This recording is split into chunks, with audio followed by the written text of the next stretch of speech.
Interesting you brought up the sort of binge watching thing, because that's like I watched the first season of Daredevil on Netflix, and without going into spoilers, like the show has some like real pacing problems. Like I liked it, but like there are pacing problems that I immediately forgave because I could just go to the next episode and watch it. Whereas like if I had to wait a week in between each one, like, it would dampen your enthusiasm. Yeah, totally. Like I feel like Lost was the same way too, where it had some pacing problems, but if you were late to the party and just watched all 6 seasons, you could totally forgive it and just go on to the next episode. Whereas if you had to wait 3 weeks in between episodes, you're like, well, that was a waste of 40 minutes.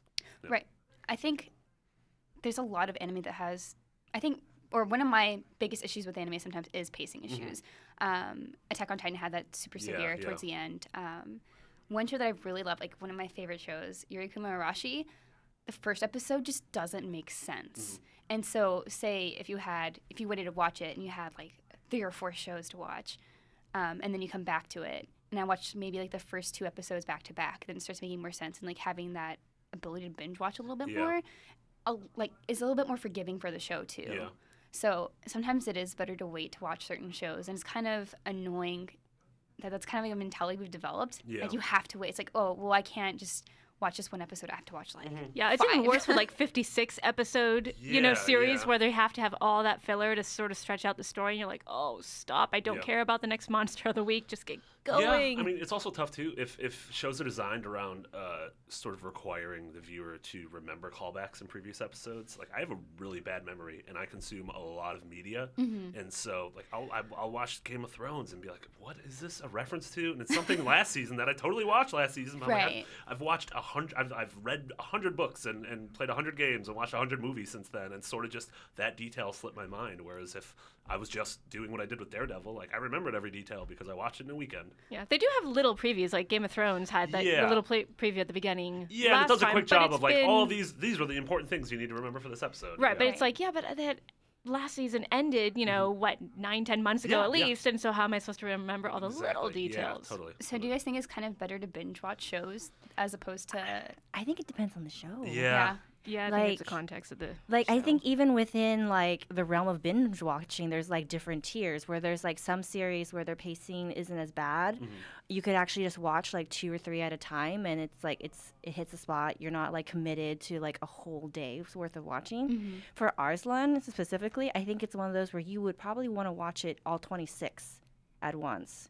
Or like at least like big chunks like 13 and 13 because the pacing is just so like drip a little bit of plot each time that if you're the kind of person that thrives on that, you're gonna go crazy. Yeah, and I don't mind dialogue in these things, but it has to be engaging dialogue. And I feel like in Arslan, you're like, I get it. I know you're worried that the prince isn't up to snuff when it comes to battle, and this person seems sort of sketchy and blah. But they don't say anything significant enough that it's engaging dialogue. So I think that's my problem.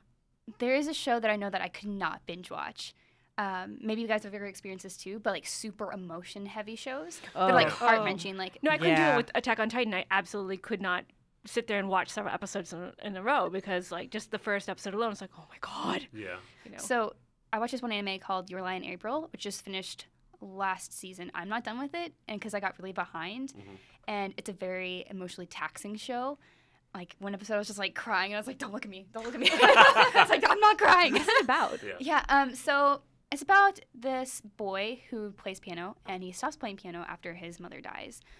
His mother was kind of abusive. Like she trained him. She wanted him to be the very best like pianist. And her abuse kind of started kicking in when she found out she was like terminally ill, and it got harder and harder for him to cope with it. And then she just was really mean and stuff. And you get to kind of learn more about that later. And so he stops playing piano, and this girl comes into his life who is a musician as well. She plays violin, and she kind of gets him back into playing piano. And it's kind of about them developing a relationship and him getting over his mother's death and kind of accepting why things happened the way they did, and loving the piano again. And there's like a big romance element too. And there's like young, and he has like a good friend who also likes him. Of course, that kind of thing kicks in. And it's just done so well. And people are like, "Have you watched it?" I'm like, "I'm not done. I couldn't. I just like cannot watch more than 2 episodes at a time." Yep, totally. I'm just like, "No, I'm done for today."